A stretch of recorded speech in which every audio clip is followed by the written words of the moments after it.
কল্যাণ ব্যানার্জি মহাশয়, ওনাকে আমি বক্তব্য দেওয়ার জন্য আহ্বান করছি, অনুরোধ করছি।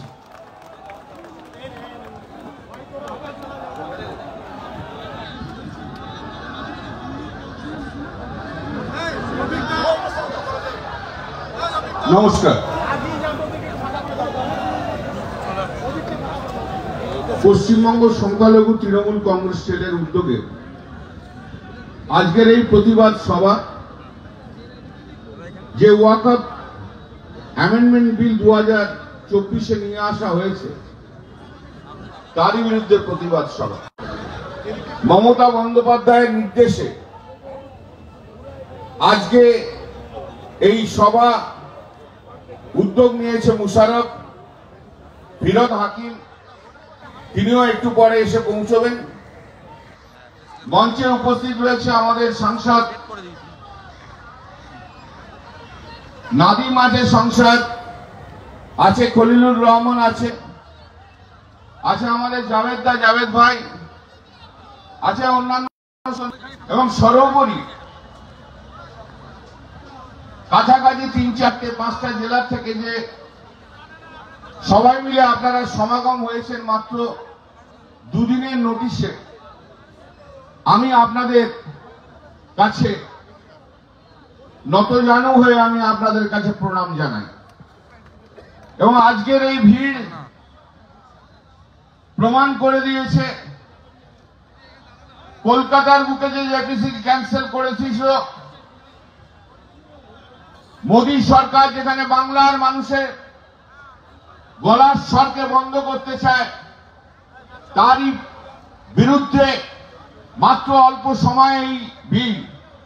আর যেদিন মমতা বন্দ্যোপাধ্যায় মঞ্চে উপস্থিত থাকবে, সারা ভারতবর্ষ দেখবে এই ওয়াকফ বিলের বিরুদ্ধে সমুদ্রের মতো ভিড়, সমুদ্রের মতো গর্জন হচ্ছে। জনতার আওয়াজে হিন্দু মুসলিম একসঙ্গে তারা আওয়াজ দিয়ে যাবে। আজকে কেন ওয়াকফ বিলের অ্যামেন্ডমেন্ট 2024 তার কেন আমরা বিরোধিতা করছি? আইনগতভাবে,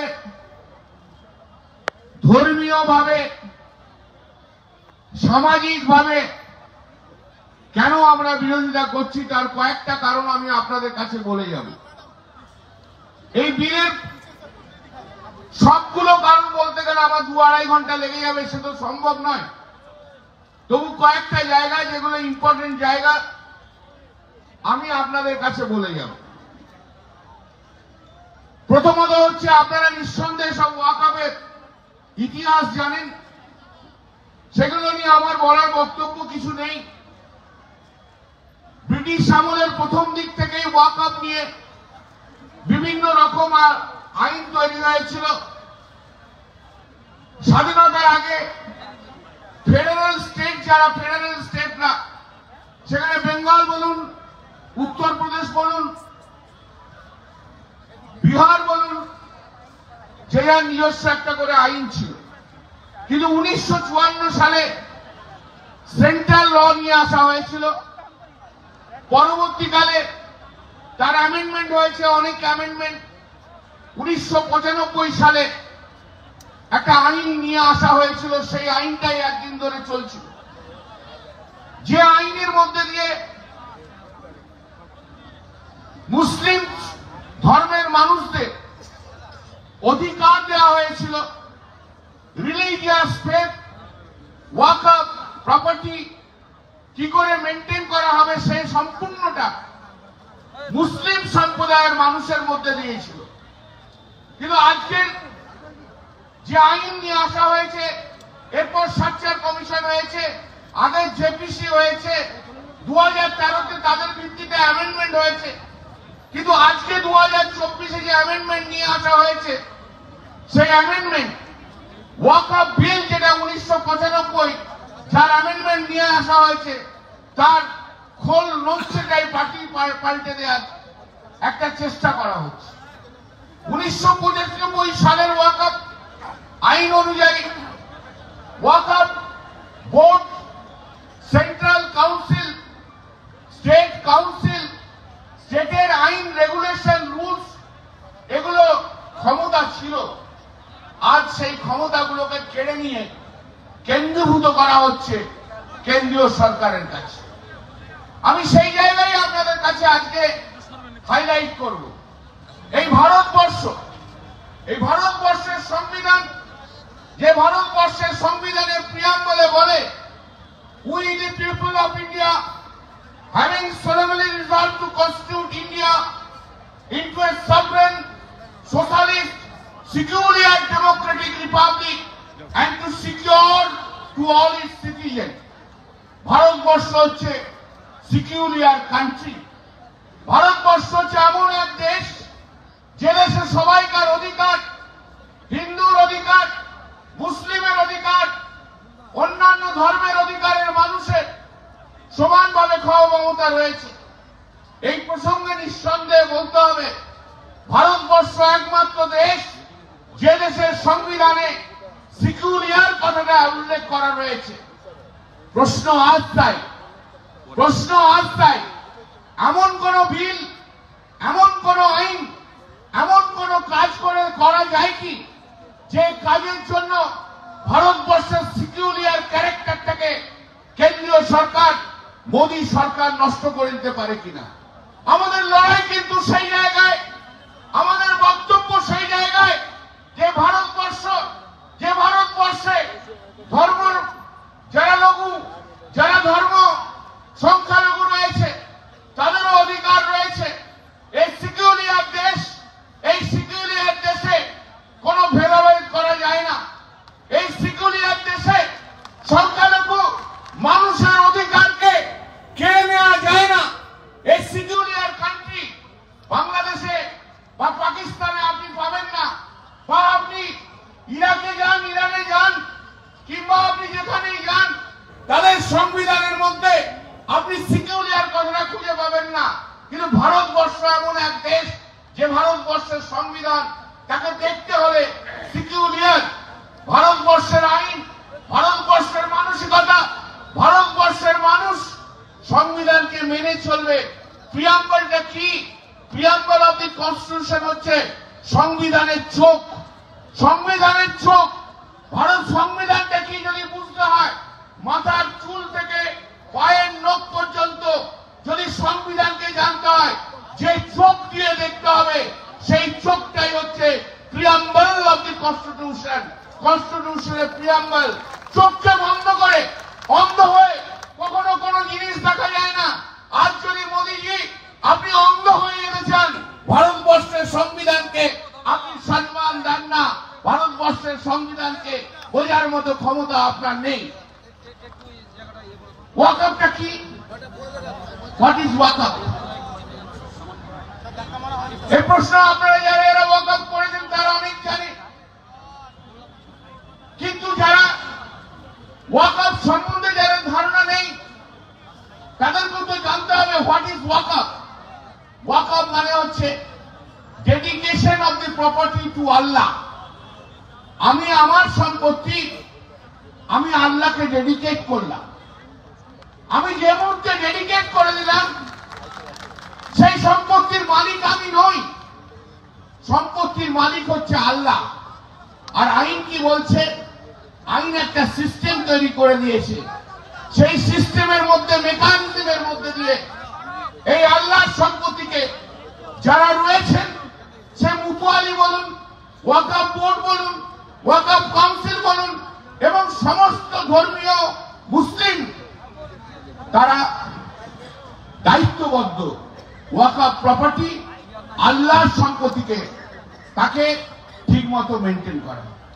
তাহলে আজকে এই আল্লাহর সম্পত্তি, ওয়াকআপ সম্পত্তি, সেই সম্পত্তিকে আজকে কেড়ে নেওয়া হচ্ছে কেন? কেন সেখানে হাত দেওয়া হচ্ছে? সেটা কি সংবিধান সম্মত না সংবিধান বহির্ভূত? ভারতবর্ষের সংবিধানের আর্টিকেল 26 যেটা বলে যে freedom to manage religious affairs, subject to public order, morality and strength, every religious denomination or any section thereof shall have the right to establish and maintain institutions for religious and charitable purposes. তাহলে একজন মুসলিমের তার অধিকার রয়েছে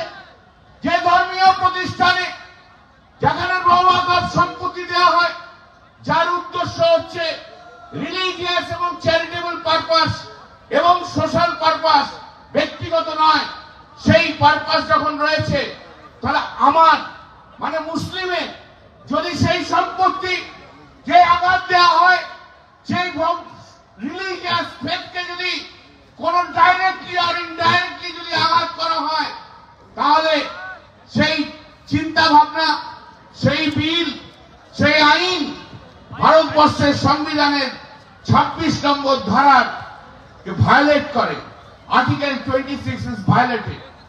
সংখ্যালঘু সম্প্রদায় এই ভারতবর্ষের বুকে ভারতবর্ষের সংবিধান অনুযায়ী প্রোটেক্টেড, তাকে আঘাত দেওয়া যায় না।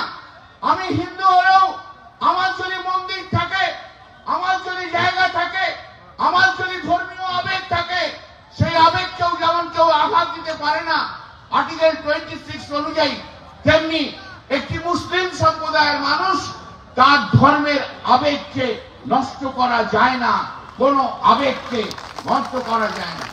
আর তোমরা কি করতে এসছো? সেই আবেগকে নষ্ট করছো। মুসলিম সম্প্রদায়ের আবেগ, মুসলিম সম্প্রদায়ের মানুষের অধিকার, সেই অধিকারকে আজকে নষ্ট করা হচ্ছে। আমরা চুপ করে বসে থাকি কি করে? এই ওয়াকফ বিল যখন ইন্ট্রোডিউস হলো, সেদিনকে পার্লামেন্টে আমরা বিরোধিতা করেছিলাম। তারপরের দিন জেপিসি তৈরি হয়েছিল। দিদি মমতা বন্দ্যোপাধ্যায়, আমি সেদিনকে ছিলাম না, আমি সেদিন বাইরে ছিলাম, দিল্লির বাইরে। দিদি আমাকে ফোন করে বলল, কল্যাণ তোমাকে আমি জেপিসি বিলে, জেপিসির যে বডি তৈরি হয়েছে, আমি তোমাকে সেখানে রাখলাম, তোমাকে লড়াই করতে হবে আমার ভারতবর্ষের পশ্চিম বাংলার মুসলিম সম্প্রদায়ের মানুষের জন্য, ভারতবর্ষের মানুষের সম্প্রদায়ের মানুষের সংখ্যালঘু সম্প্রদায়ের মানুষের জন্য লড়তে হবে। দিদির অনুপ্রেরণায় সেই লড়াই আমরা করছি। লড়াই চলবে, জंग अभी जारी है, जंग तो रहेगा ही और चलेगा। मोदी जी आप किसी को नहीं, अब ममता बनर्जी और तृणमूल कांग्रेस को डराना नहीं सकेगा। हम लोग लड़ेंगे, जंग लड़ेंगे। जितना खून कबीर से, जो इतना खून इधर से निकला है वो निकालने दीजिए, उसमें भी कुछ नहीं है, लेकिन और खून जरूरत होगा तो हमारे शरीर से निकलेंगे। भारतवर्ष को कम्युनल फोर्स के विरुद्ध में, भारतवर्ष को नॉन सेक्युलर फोर्स के विरुद्ध में हम लोग का जंग जारी रहेगा। ये जंग बंद नहीं होगा, ये जंग बंद नहीं होगा। कितना देना होगा खून, दे लेंगे। कितना अपमान सुनना है सुन लेंगे, कितना गाली सुना देंगे सुन लेंगे। पार्लियामेंट के अंदर में जितना बहुमंशी आप कीजिए, जरूरत हम लोग पीछे घूम के नहीं देखते हैं, क्योंकि जानते हैं देश का जनता, देश का मुस्लिम, देश का हिंदू हम लोग का साथ है, हम लोग आगे बढ़ेगा। आएंगे हम बात बात में थोड़ा थोड़ा करके आएंगे। ये जो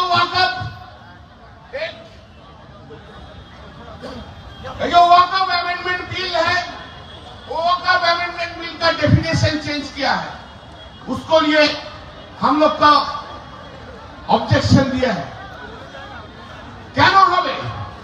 এতদিন ধরে যদি একটা ওয়াকফ বিল হয়ে থাকে, তার টাইটেলটাকে কি চেঞ্জ করা যায়? নমেনক্লেচারকে চেঞ্জ করা যায়?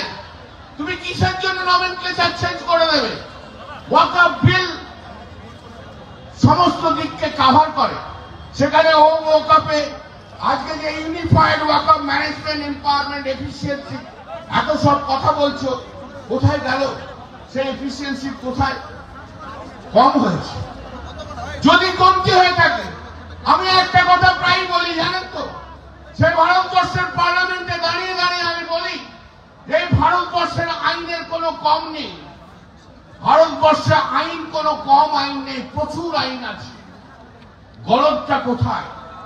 গলতটা হচ্ছে যারা ইমপ্লিমেন্ট করে তারা ইমপ্লিমেন্ট করতে পারে না, তাই গলত।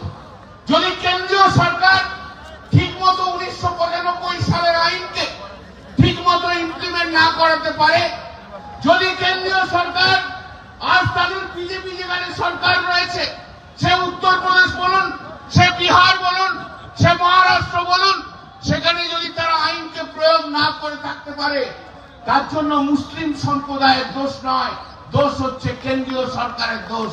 সেই জায়গাটাকে আগে মেনে নিতে হবে। আজকে ওয়াকফ, যে ওয়াকফের মধ্যে দিয়ে আপনারা জানেন ওয়াকফ করতে হলে কি করতে হয়, হয় দলিল নিতে হবে, কিংবা মুখে বলেও অনেক সম্পত্তি ওয়াকফ হয়েছে। ওয়াকফ লিখিত ভাবে ওয়াকফ হয়েছে, আর অলিখিত ভাবে ওয়াকফ হয়েছে। মুখে বলে দিয়েছে আমি আমার সম্পত্তি ওয়াকফ করে গেলাম, ডেডিকেট করে গেলাম, তাই তো? আমি ঠিক বলছি তো? আজকে কি করতে চাইছি? মূল সমস্যা কোথায় নিয়ে যেতে চাইছি? যেগুলো দলিল আছে, দলিল আছে, কিন্তু যে ওয়াকফ ডেডিকেট করা হয়েছে মুখের কথাতে, আজকে সেই ওয়াকফ প্রপার্টি গুলোকে তুলে নেবে সেন্ট্রাল গভর্নমেন্ট, তারই ব্যবস্থা। কি করে প্রপার্টি হয়? আপনাদের একটা ইলাস্ট্রেশন দিই। রাইসিনা হিল আপনারা জানেন, দিল্লির রাইসিনা হিল, যেখানে প্রেসিডেন্টের হাউস রাইসিনা হিল বলে না, আজ থেকে 200 থেকে 250 বছর আগে সেটা একটা গ্রাম ছিল, রাইসিনা ভিলেজ। বিরাট বড় রাইসিনা ভিলেজ ছিল। সেই গ্রামে অনেক মুসলিম সম্প্রদায়ের মানুষ থাকত। তাদের নামাজ পড়ার জন্য পার্লামেন্টের সামনে যে মসজিদটা আপনারা দেখতে পান, সেই মসজিদটা ওয়াকফ করা হয়েছে। তার জন্য কিন্তু কোনো দলিল নেই, মুখে বলে সেখানে ওয়াকফ করা হয়েছে। ওয়াকফ প্রপার্টি। আর সেই মসজিদ 200-250 বছরের জন্য রয়েছে। সেই মসজিদে কে আসেনি নামাজ পড়তে?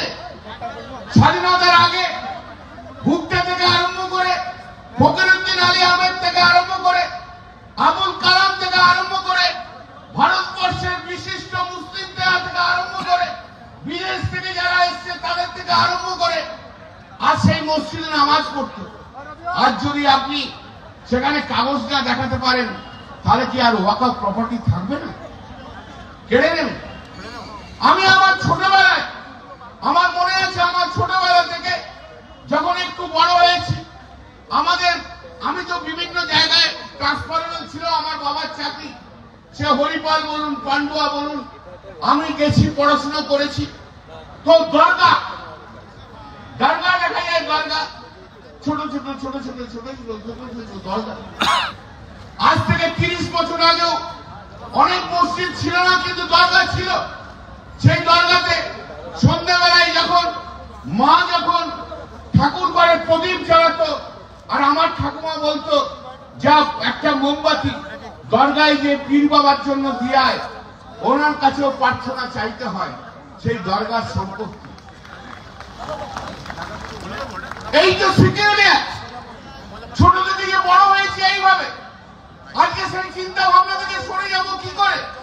মা জ্বালাচ্ছে প্রদীপ ঠাকুর ঘরে, আর ঠাকুমার নির্দেশে 5-6 বছরের বয়সের ছেলে আমি দরগাতে যে প্রদীপ জ্বালিয়ে আসতাম, মোমবাতি জ্বালিয়ে আসতাম। আমরা এতটাই বিশ্বাস যে দরগাতে যে পীর বাবার, ওখানে পীর বাবাকে দেখি আর না দেখি, দরগাতে যে মাথা ঠেকালে সমস্ত কিছু আমাদের ভালো হয়ে যাবে, এই বিশ্বাস দিয়েই তো আমরা বড় হয়েছি। আজ ভারতবর্ষের বুকে কত দরগা রয়েছে বলুন তো? সেই কটা দরগায় আজ কাগজ আছে বলতে পারে? আজ আপনি এমন একটা আইন নিয়ে আসছেন, সেই দরগাকে তুলে দিয়ে বলবেন এটা ওয়াকফ প্রপার্টি নয়, এটা মসজিদ নয়, এটা অন্য প্রপার্টি, ওয়াকফ প্রপার্টি নয়। হতে পারে কখনো 100 বছর 100 বছর ধরে যে সমস্ত প্রপার্টি ওয়াকফ প্রপার্টি হিসেবে আজকে গণিত হয়ে এসছে, আমরা জানি এখানে মসজিদ আছে, এখানে দরগা আছে, এখানে মুসলিম ইনস্টিটিউট আছে, এখানে মুসলিম হসপিটাল রয়েছে। আজ তাদের কাগজ থাকুক আর না থাকুক, আপনি বাই স্ট্রোক অফ পেন আজকের এই বিল অনুযায়ী তার অধিকারকে কেড়ে নেবেন, এটা কি কখনো হয় না? এটা কখনো বাস্তব হয়? মেনে নিতে পারি আমি? বছরের পর বছর ধরে রয়েছে, তাই তো কখনো কখনো হস্তক্ষেপ করেননি। আজকে কেন হলো? কেন এমন হলো? কিসের আপনাদের এই অধিকার? কেন এই চিন্তা ভাবনা? বাবরি মসজিদ ধ্বংস করার পর রাম মন্দির তৈরি করেছেন বলেই আজকে সারা ভারতবর্ষ জুড়ে মুসলিম সম্প্রদায়ের মধ্যে আপনারা লড়াই লাগাতে চাইছেন। মুসলিম সম্প্রদায়ের সমস্ত সম্পত্তি অধিকারকে আপনারা নিয়ে নিতে চাইছেন। আপনারা ঘুর পথে বলতে চাইছেন যেটা মসজিদ নয়, এখানে মন্দির ছিল, এটা দরগা নয়, এখানে মন্দির ছিল। এই লড়াই আমরা লড়তে দেব না। আমরা এই লড়াই লড়তে দেব না ভারতবর্ষের বুকে। ভারতবর্ষের বুকে হিন্দু মুসলিমের লড়াই নরেন্দ্র মোদী আপনি যতই চেষ্টা করুন লাগানোর, লাগাতে আমরা দেব না, আগাতে আমরা দেব না। দরকার হলে আরো রক্ত বইবে আমাদের শরীর থেকে, কিন্তু হিন্দু মুসলমানের ঐক্য এই ভারতবর্ষের বুকে থাকবে। সেই ঐক্যকে নষ্ট করতে দেব না। মুতুয়াল আগে মুতুয়ালি লিখিত ভাবেও দেওয়া হতো, ওরেরও মুতুয়ালি রয়েছে। এমন জায়গায় তো ডিক্লারেশনে বলেছে এ হচ্ছে মুতুয়ালি। মুতুয়ালি কি? মুতুয়ালি হচ্ছে manager, manager of the property. মুতুয়ালি যদি কোনো ভুল কাজ করে থাকে দেখবে কে? ওয়াকফ। আজ যারা বলছি যারা মুতুয়ালি ওরেলি অ্যাপয়েন্টেড হয়েছে, আজ তারা চলে যাবে। হয় কখনো কোন আইনের রেট্রোস্পেক্টিভ এফেক্ট হয়? 15 বছর 20 বছর আগে যে সমস্ত মুতুয়ালিরা অ্যাপয়েন্টেড হয়েছে আজ তারা থাকবে না, এটা কখনো হতে পারে না। এটা মেনে নিয়ে যাওয়া যায়? আপনারা বলুন, এটা মেনে নেওয়া যায় না। সার্ভে কমিশনার এতদিন ধরে কে সার্ভে করত? সার্ভে যদি না হয়ে থাকে কার দোষ হয়েছে? সার্ভে যদি না হয়ে থাকে কার দোষ? কেন্দ্রীয় সরকারের দোষ।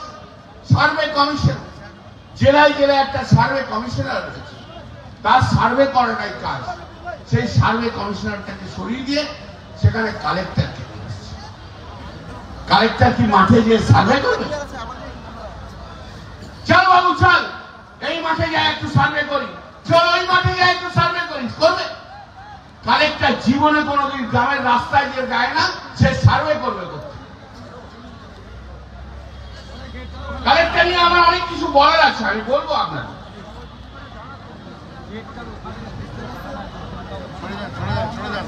আরেকটা জিনিস খুব ইন্টারেস্টিং, এখন থেকে যদি ওয়াকফ কেউ করতে চায় কোন মুসলিম, সে যদি 5 বছর মুসলিম রিলিজিয়ান তার পারফর্ম যদি না করে তাহলে সে ওয়াকফ করতে পারবে। আপনি মুসলিম কি মুসলিম নন, তার বিচারটা কি করে হবে? না, তার বিচারটা হবে মুসলিমরা তাদের রিলিজিয়াস ফাংশন ডিসচার্জ করছে কিনা, তার মানে নামাজ পড়ছে কিনা, অন্যান্য মুসলিমদের কাজ করছে। কখনো হতে পারে? কে বিচারটা করবে? কে বিচারটা করবে? 1963 সালে ভারতবর্ষের সংবিধান,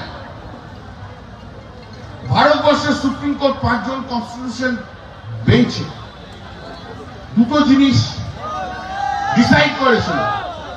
1 নম্বর হচ্ছে আপনি যেখানে নামাজ পড়বেন বা যারাই নামাজ পড়বে কোনো এক জায়গায়, সেটা that will be treated as Waqf property. যে কোনো একটা জায়গায় যদি 20 জন 25 জন 15 জন 5 জন রেগুলারলি নামাজ পড়ে, সেটা ওয়াকফ প্রপার্টি বলে ট্রিট করা হবে। আর নামাজ যে মসজিদেই পড়তে হবে তার কোনো কম্পালশন নেই। নামাজ যদি সে বাড়িতে বসে পড়ে তাহলে সেটা কি নামাজ নয়? কি করে ডিসাইড করবেন? আমরা যারা আমাদের ফর্মে কি ফিল আপ করতে হয়, religion Hindu, religion Muslim, religion খ্রিস্টান, আমরা কি করি? Hindu by performing religious function করি কি? তা যদি না হয় তাহলে কি হবে? ধরে নিয়ে এটা ছেড়ে দিন, তাহলে কমরেড সিপিএমদের কি হবে? যারা ধর্মকেই বিশ্বাস করে না, যারা কোনোদিন মসজিদ যায়নি, যারা কোনোদিন নামাজ পড়েনি, সেই কমরেডরা কি করবে? তারা গলা থেকে কোনো আওয়াজ বেরোয় না, কিন্তু ওয়াকফ বিলের বিরুদ্ধে সেলিমের মুখ থেকে কোনো শব্দ বেরোয় না। ভারতবর্ষের লোকসভায় সিপিএম এর পশ্চিমবাংলা থেকে এমপি নেই। ভারতবর্ষের লোকসভায় একটা ওই রাজস্থান থেকে সিপিএম এর এমপি এসে তার গলাতে আওয়াজ নেই। ভারতবর্ষের রাজ্যসভায় সিপিএম এর এমপিদের থেকে কোনো আওয়াজ নেই। যেই জানা জয়েন্ট পার্লামেন্টারি কমিটিতে জানেন সিপিএম এর কেউ নেই, ওখানেও শূন্য। তাহলে কি হবে? তাহলে কমরেড সেলিম কি মুসলিম না নন মুসলিম? কারণ উনি তো নামাজ পড়েন না। কিন্তু আজকে উনি যে মুসলিম তার দিকটা আমি নিয়েছি বলবার জন্য। উনি নামাজে না পড়তে পারেন, কিন্তু উনি মুসলিম। এইভাবে কখনো মুসলিমদের মধ্যে ভাগ করে দেওয়া যায় না। ফাংশন করতে পারবে না, ফাংশন করলেই তবে রিলিজিয়াস ফাংশন করলেই তবে মুসলিম হবে, এটা হয় না। এটা হয় আপনি বলুন তো, যা পাচ্ছে তাই নিয়ে আসছে, সার্ভে কমিশনার তুলে দিচ্ছে।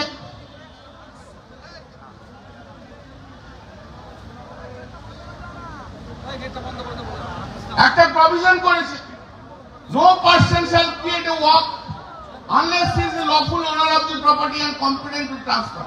আরে ভাই, আমি প্রপার্টির মালিক হলে তবেই তো আমি ওয়াকফ করতে পারবো, তবেই তো ওয়াকফ হবে। আমি কি আমার সম্পত্তি অন্য কাউকে দান আমি করতে পারি, অন্য কেউ কি আমার সম্পত্তি দান করতে পারে? এগুলো কিচ্ছু না।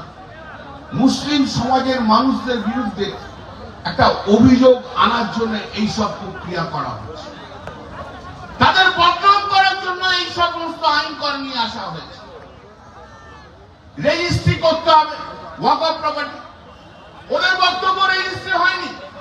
সুপ্রিম কোর্টে যে মামলা চলছে, সেই সুপ্রিম কোর্টের মামলায় সেন্ট্রাল গভর্নমেন্ট এফিডেভিট দিয়ে বলেছে 98% ওয়াকফ প্রপার্টি হ্যাজ বিন রেজিস্টার্ড। 98%। কেন এদের নামে এরকম বদনাম করছেন আপনারা? এমন একটা ভাব দেখানো হচ্ছে চারিদিকে ওয়াকফ নিয়ে নানা বিশাল ব্যাপার, ওয়াকফের কোন রেজিস্ট্রেশন নেই, যে যেখানে বলছে সেটাই ওয়াকফ হচ্ছে। তা নয়, একদমই তা নয়। দীর্ঘদিন ধরে আমি তো বলছিলাম, ব্রিটিশদের সময় থেকে 150-200 বছর আগে, প্রি ইন্ডিপেন্ডেন্স হওয়ার আগে থেকে ওয়াকফ নিয়ে বিভিন্ন আইন এসছে, ফেডারেল স্টেট আইন নিয়ে এসছে। সেই আইনের মধ্যে দিয়ে আজকে ওয়াকফ প্রপার্টি নিয়ে করা হচ্ছে। সবচেয়ে বড় প্রশ্ন যেটা এসছে আজকে, বিশাল বড় প্রশ্ন, করিন্দা এসছে, আমাদের অনেক দিনের সিনিয়র, সেই কবে 2000 আগে।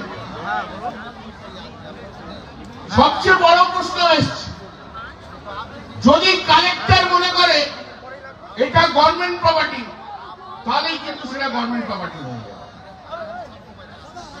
তাহলে সেটা ওয়াকফে থাকবে না। ধরুন কোন একটা ওয়াকফ প্রপার্টিকে যদি কালেক্টর বলে দেয় না এটা গভর্নমেন্ট প্রপার্টি, ফাইনাল, সেটা আর ওয়াকফ প্রপার্টির মধ্যে থাকবে। কালেক্টরের এই পাওয়ারটা কে রয়েছে? সম্পত্তির মালিকানা, সম্পত্তির মালিককে, সম্পত্তির টাইটেল কার কাছে থাকবে তার বিচার একমাত্র করতে পারে, একমাত্র সিভিল কোর্ট করতে পারে। সিভিল কোর্ট ছাড়া কেউ করতে পারে না, সিভিল কোর্ট ছাড়া কেউ করতে পারে না। সেই সিভিল কোর্ট যদি না করতে পারে, সিভিল কোর্টের আইন ক্ষমতা কি করে কালেক্টরকে দেওয়া হয়? কালেক্টর হচ্ছে সরকারের প্রতিনিধি। যে কোনো ডিস্ট্রিক্টে কালেক্টর কে? কালেক্টর হচ্ছে সরকারের প্রতিনিধি। কালেক্টরের সম্পত্তি কালেক্টর কি করে ডিসাইড করবে? আইনে বলে a person cannot B A জাজ অফ হিজ ওন কজ। তার নিজস্ব কজের জন্য কেউ নিজেকে জজ হতে পারে না। কালেক্টর যদি বলে দেয় এটা গভর্নমেন্ট প্রপার্টি, এটা গভর্নমেন্ট প্রপার্টি হয়ে যাবে।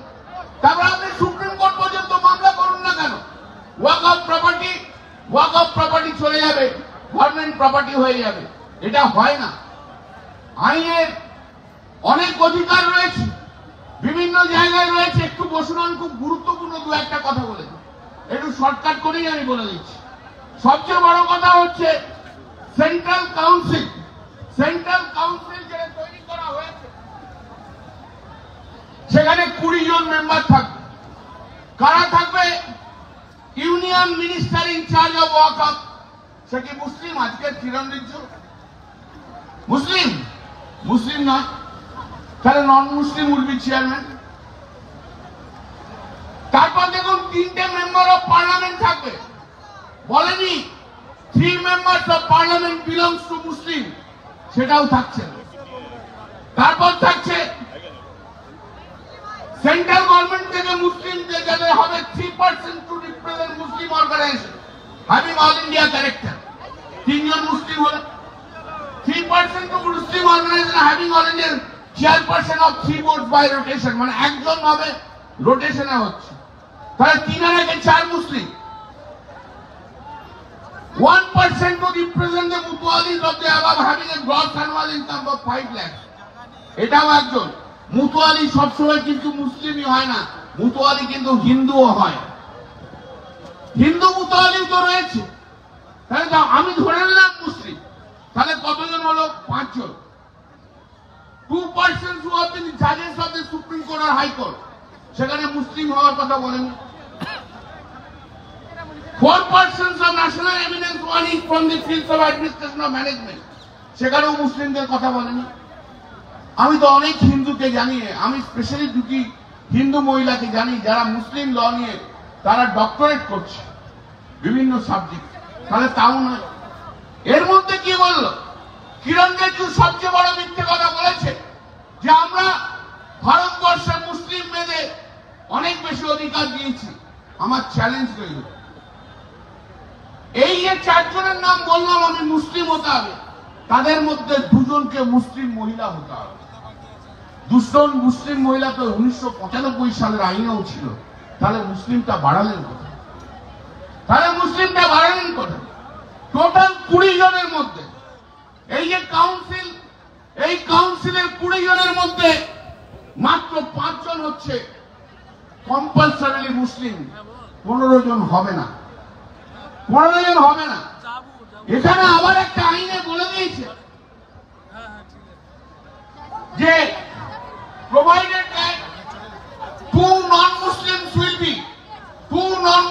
will be the members, 2 জন নন মুসলিমকে কম্পালসারি করা হবে, তাহলে মুসলিমদের অর্গানাইজেশন, মুসলিমের ওয়াকফ, মুসলিম কন্ট্রোল করে যেটা, সেই অধিকারকে কেড়ে নিয়ে আজ নন মুসলিমে ভর্তি করে দেওয়া হচ্ছে, আর মুসলিম মাত্র 4 জন কম্পালসারি রয়েছে, তাহলে আর্টিকেল 26 কে ভায়োলেট করা হলো না। কোথায় গেল মুসলিমরা? মুসলিম তার ধর্মীয় প্রতিষ্ঠানকে তারা সংগঠনকে করতে পারবে না, নন মুসলিম থাকবে। আপনি দেখুন জগন্নাথ দেব টেম্পল, পুরীর জগন্নাথ দেব টেম্পল, কিংবা আপনি কাশী বিশ্বনাথ মন্দির, এগুলো একটা আইন দ্বারা গভর্ন। সেই জগন্নাথ মন্দির টেম্পলে বলুন, কাশী বিশ্বনাথ টেম্পল বলুন, তেলেঙ্গানার ট্রাস্ট বলুন, বিভিন্ন রাজ্যের বিভিন্ন আইন বলুন, তারা বিভিন্ন মন্দির বলুন, তারা আইন দ্বারা গভর্ন।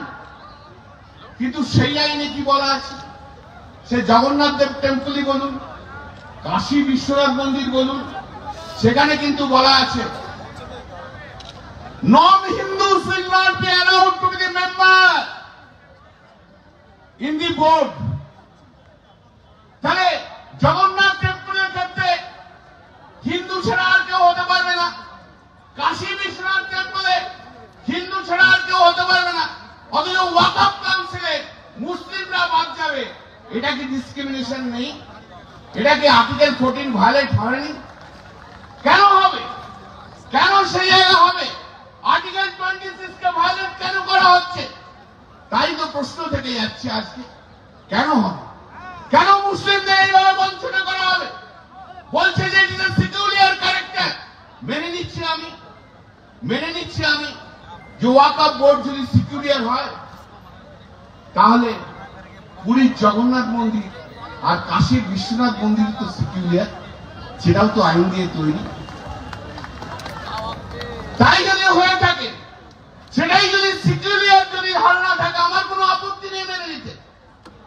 তাহলে পুরী এবং কাশীতে কেন non-Hindus are not allowed to enter into the premises?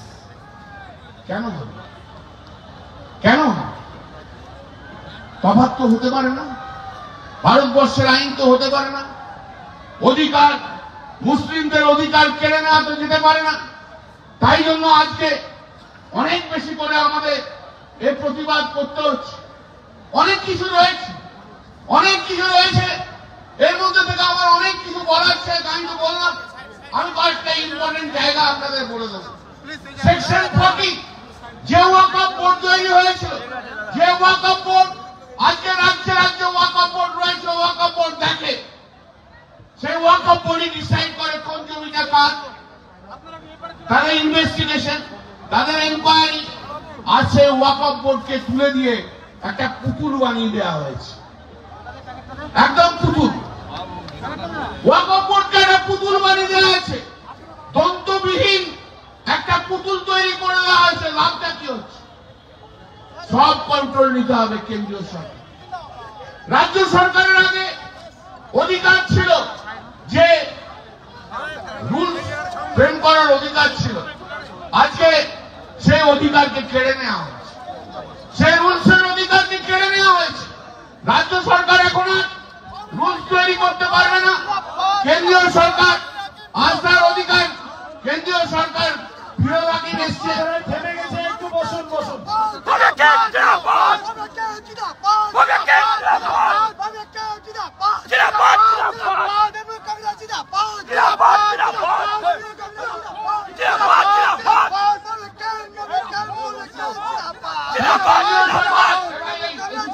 আপনারা চলে আসুন, এদিক থেকে চলে আসুন, এই সেকেন্ড রয়ে চলে আসুন, সেকেন্ড রয়ে।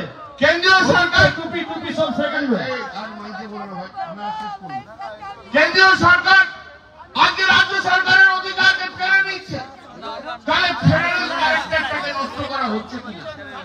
ভারতবর্ষে ফেডারেল ক্যারেক্টার রয়েছে, সেই ক্যারেক্টারটাকে যারা নষ্ট করছে তার নাম মোদী সরকার। বিভিন্ন দিক আমি আপনাদের তুলে ধরেছি, বিভিন্ন ভাবে আমি তুলে ধরেছি। যদিও এই আইন নিয়ে বলতে গেলে বলেইছি আমার 2 থেকে 2.5 ঘন্টা 3 ঘন্টা চলে যাবে। গত 3.5 মাস ধরে নাদিম জানে, নাদিম একটু বাইরে বেড়াতে গেছিল, কিন্তু আমি বাইরে বেড়াতে যাইনি। আমি বরঞ্চ বাইরে যাওয়ার প্রোগ্রাম ক্যান্সেল করে দিয়েছিলাম ওয়াকফ বিল দিয়ে। এবারে আমার একটু বিদেশে যাওয়ার কথা ছিল, স্ত্রীর সঙ্গে কথাও বলেছিলাম, কিন্তু ওয়াকফ বিল থাকার জন্য এবার বিদেশ যাওয়া এবারই ভেবেছিলাম, অন্যবার আমি যাই না, ক্যান্সেল করেছি। প্রতি সপ্তাহে আমরা 2 দিন করে 8 ঘন্টা 10 ঘন্টা করে ওয়াকফ বিল নিয়ে আলোচনা করেছি। আপনাদের মনের মধ্যে অনেকের প্রশ্ন থাকতে পারে, আর সেই প্রশ্নেরও আমি আপনাদের কাছে জবাব দিয়ে যাব। আমি আগে একটা ইন্টারভিউতে আমায় বলেছিলাম, আমাকে সবাই জিজ্ঞেস করেছিল যে আচ্ছা বোতল কেন ভাঙতে হলো, কেন হলো? আপনি বিশ্বাস করবেন, নাদিমুল সেদিন উপস্থিত ছিল, কলকাতার হাইকোর্টের একজন প্রাক্তন জজ, যিনি বিজেপি হয়েছেন, কি অকথ্য ভাষায় আমাকে গালাগাল দিয়েছিল আপনারা ভাবতে পারবেন না। সেই ভাষার কথা আমি আপনাদের কাছে বলতে পারবো না। আমার মাকে নিয়ে, আমার বাবাকে নিয়ে, আমার স্ত্রীকে নিয়ে যে নোংরা ভাষা এই অভিজিৎ গঙ্গোপাধ্যায় ব্যবহার করেছিল আপনারা ভাবতে পারবেন না। দাঁড়িয়ে দাঁড়িয়ে ভাবছিলাম এই লোকটা কি করে কলকাতা হাইকোর্টের জজ হয়, এইরকম একটা নোংরা লোক কি করে কলকাতা হাইকোর্টের জজ হয়েছিল, কার আশীর্বাদ তার মাথায় ছিল যে যার জন্য কলকাতা হাইকোর্টের জজ হয়েছিল। আমার দিকে তেড়ে এসেছিল মারবার জন্য নাদিম ইসবাসকে। আমি এতটাই ক্ষিপ্ত হয়ে গেছিলাম যে বোতলটা আমার হাতে ছিল সেটাকে টেবিলের মধ্যে ভেঙেছিলাম। তার থেকেই আমার ইনজুরি। তারপর বোতল আমার হাত দিয়ে গলে গেছে, ধরতে পারিনি, রক্ত, প্রচুর রক্ত বেরোচ্ছে। দুঃখ কি জানেন, অত বড় আঘাত পেলাম, রক্তের বন্যা বইছে। আমি নিচে এনএসসির বিল্ডিং এ হসপিটালে গেছি, চেয়ারম্যান সহ বিজেপির কেউ আমাকে দেখতেও আসেনি। তখন কি হলো করলেন, ভাবুন, এই ওদের অ্যাপ্রোচ, এই ওদের অ্যাপ্রোচ। গালাগাল অনেক শুনেছি এই ওয়াকফ বিল প্রতিবাদ করতে গিয়ে। আমি এত গালাগাল শুনেছি, এত গালাগাল শুনেছি, এত সমালোচনা শুনেছি, সে দলের বাইরে হোক আর দলের দু একজন তার মধ্যে থেকেই হোক না কেন, আমি তাতে এতটুকু আমি চিন্তিত নই। আমার লড়াই চলবে।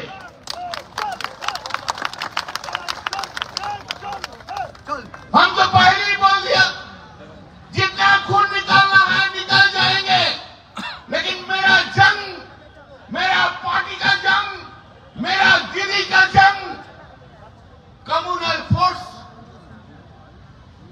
नॉन सेक्युलर फोर्स का विरुद्ध में ये देश का धरती में जारी रहेंगे, जारी रहेंगे, जारी रहेंगे। हम लोग एक साथ करेंगे। যেখানে যত সংখ্যালঘু সম্প্রদায়ের মানুষ আছে, যে দেশে যত সংখ্যালঘু সম্প্রদায়ের মানুষ আছে, সমস্ত সংখ্যালঘু সম্প্রদায়ের মানুষদের পাশে দাঁড়িয়ে থাকতে হয়। যারা মেজরিটি তাদেরকে দায়িত্ব নিতে হয়। যেমন এই পশ্চিম ভারতবর্ষের বুকে হিন্দু যেমন বড় ভাইয়ের কাজ করবে, বাংলাদেশে বড় ভাইয়ের কাজ করবে মুসলিমরা। এটা তো আপনারা মানেন, মানেন কি মানেন না বলুন না, হাত তুলে বলুন। মানেন কি মানেন না, মানেন কি মানেন না বলুন। মানেন তো সেই বড় ভাইয়ের কাজ আমরা পালন করব। ভারতবর্ষের মাটিতে দাঁড়িয়ে আমরা বড় ভাইয়ের কাজ পালন করব। এই ভারতবর্ষের মাটিতে যেমন বড় ভাইয়ের কাজ হয়, আমি বিশ্বের সমস্ত দেশের কাছে আমি আমার অনুরোধ রেখে যাব, কোন ধর্ম সংখ্যালঘু ধর্ম মানুষের উপর কোন রকম আঘাত যেন না হয়। যারা বড় তাদের দায়িত্ব নিয়ে সেই দায়িত্ব পালন করতে হবে। বিশ্ব শান্তি প্রতিষ্ঠা করতে হবে। যদিও আমি তো আগেই বলেছি, আমার সংবিধান, আমাদের সংবিধান সেকুলার কান্ট্রির কথা বলে, যদিও বাংলাদেশ পাকিস্তান সেকুলার কান্ট্রির কথা বলে না, কিন্তু হিউম্যান রাইটস সারা বিশ্বব্যাপী যে হিউম্যান রাইটস রয়েছে, সেই হিউম্যান রাইটসকে আজকে প্রতি সব জায়গায় হিউম্যান রাইটস এর কথা হয়। সেই হিউম্যান রাইটস আজ বাংলাদেশে যদি কোন মানুষের হিউম্যান রাইটস বঞ্চিত হয়ে থাকে, সরকারের উচিত সেই মানবিক অধিকার, সেই মানুষের অধিকার ফিরিয়ে দেওয়া। আমার 43 বছর আমার জীবন কেটে গেছে, সংবিধান পড়তে পড়তে আমার জীবন কেটে গেছে। আমি আজও মনে করি আমি ছাত্র, সংবিধানের ছাত্র। আমার চিন্তা ভাবনা, আমার যা কিছু আছে সংবিধানকে মাথায় রেখে আমার চিন্তা ভাবনা থাকে। সংবিধানের আমি পূজারী। আমি যদি মাথার পূজারী হই, আমি যদি শিবের পূজারী হই, আমি যদি দেবতার পূজারী হই, আমি আমার সংবিধানেরও পূজারী। ভারতবর্ষের বুকে সংবিধানের পূজারী। সেই সংবিধানের ভাষা একে ন্যারো ভাবে দেখা যায় না, পেডান্টিক ওয়েতে দেখা যায় না। সংবিধানে কখনো কোন সরকার বা কোন কোর্ট সাংবিধানিক অধিকারকে কমাতে পারে না, সাংবিধানিক অধিকারকে ছোট করতে পারে না। সবাইকার কাজ কি? সাংবিধানিক অধিকারকে আরো বেশি করে প্রতিষ্ঠিত করা, সাংবিধানিক অধিকারকে আরো এগিয়ে নিয়ে আসার। তাই আজ কেমন একটা আইন আসবে যে আইন ভারতবর্ষের সংখ্যালঘু সম্প্রদায়ের সাংবিধানিক অধিকারকে ক্ষুণ্ণ করা হবে, সাংবিধানিক অধিকারকে কেড়ে নেওয়া হবে।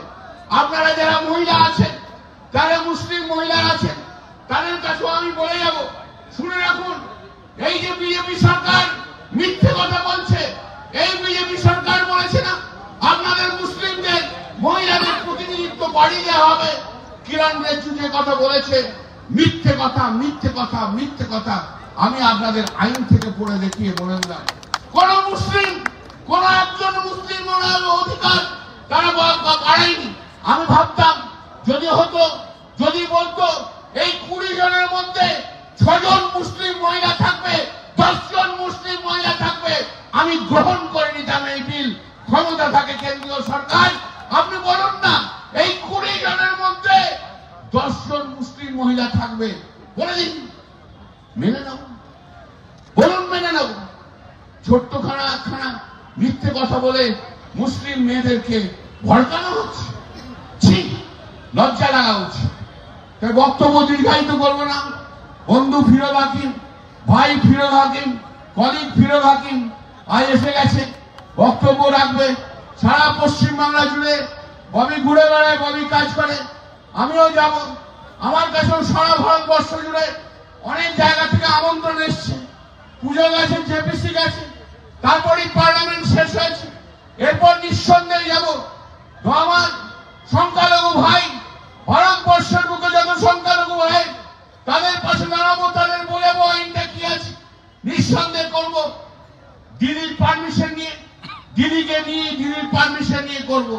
একটা কথা জেনে রাখবেন, আমি শেষ করবো যে কথা বলে, এই ভারতবর্ষের বুকে যে লড়াই ধর্ম সংখ্যালঘুদের জন্য যে লড়াই দিতে পারে, একা লড়াই দিতে পারে, তার নাম মমতা বন্দ্যোপাধ্যায়। তিনি নাম মমতা বন্দ্যোপাধ্যায়। তাকে ভালো রাখুন, তাকে সুস্থ রাখুন, আল্লাহর কাছে দোয়া করুন, হে আল্লাহ আমাদের নেত্রী বাংলার মুখ্যমন্ত্রী মমতা বন্দ্যোপাধ্যায়কে দোয়া করো, আরো বেশি শক্তি দাও, আরো বেশি এনার্জি দাও, যেন আগামী দিনে ভারতবর্ষের বুকে এগিয়ে চলতে পারে। হয়তো শেষ করে দিচ্ছিলাম, হঠাৎ একটা কথা মনে হয়ে গেল, যদিও এটা ওয়াকআপ নিয়ে সংক্রান্ত নয়, তবু যেহেতু আজকে অনেকদিন পর কলকাতার বুকে মানুষের কাছে এসছি, তাই আমি আপনাদের কাছে বলে যাই, প্রেস আপনারাও নিতে পারেন। ইদানিংকালে আপনারা দেখেছেন বেল পেয়ে অনেকে বেরিয়ে এসছে, দেখেছেন না? যাদেরকে ইডি সিবিআই 2 বছর, 2.5 বছর, 3 বছর আটকে রেখেছে। আমি তো একজন আইনজীবী, আমার সঙ্গে অনেকেই কথা বলে। তাদের মধ্যে একজন বলেছে, তাকে যখন অ্যারেস্ট করা হয়েছিল, প্রথমের দিকে তাকে বারবার চাপ দিয়ে বলা হয়েছিল, যদি তৃণমূল কংগ্রেসের 1 নম্বর এবং 2 নম্বর লোকের নাম তোমরা যদি বলে দাও, ব্যক্তির নাম, তাহলে তোমাদের জেল থেকে ছেড়ে দেবো। তারা কিন্তু মাথা নোয়ায়নি। সেই সিবিআই তাদেরকে বলেছিল, কলকাতা হাইকোর্টে একজন প্রাক্তন বিচারপতি যিনি এই মামলা শুনছেন, তাই তিনি ইডি সিবিআই কে চাপ দিয়েছিল, যারা অ্যারেস্ট হয়েছে তাদের মুখ থেকে পশ্চিমবঙ্গ তৃণমূল কংগ্রেসের 1 নম্বর এবং 2 নম্বর ব্যক্তির নাম বলে দাও, তাহলে তাদের ছেড়ে দেবে। কি দিন গেছে, কত অত্যাচার, কত অত্যাচার এই বাংলার বুকে তৃণমূল কংগ্রেসকে করেছে, কত অত্যাচার এই পশ্চিম বাংলায় মমতা বন্দ্যোপাধ্যায়, অভিষেক বন্দ্যোপাধ্যায়ের উপর এই সিবিআই কত অত্যাচার করেছে। কিন্তু যা সত্য তাই সত্য, অত্যাচার করে লাভ কি হলো? নেমে চলে এলেন তো 12তে, 6 তো পেলেন 0। আগামী 2026 30 পেরোবেন না, আগামী 2026 30 পেরোবে না। এগিয়ে চলুন, একসঙ্গে লড়বো, আমরা একসঙ্গে লড়বো। শুধু বাংলার মানুষ নয়, সারা ভারতবর্ষের মুসলিম সম্প্রদায়ের মানুষকে নিয়ে আগামী দিনে ভারতবর্ষের বুকে মমতা বন্দ্যোপাধ্যায় তার লড়াই জারি রাখবে। জয় হিন্দ, বন্দে মাতরম, মমতা বন্দ্যোপাধ্যায় জিন্দাবাদ। অনেক অনেক ধন্যবাদ।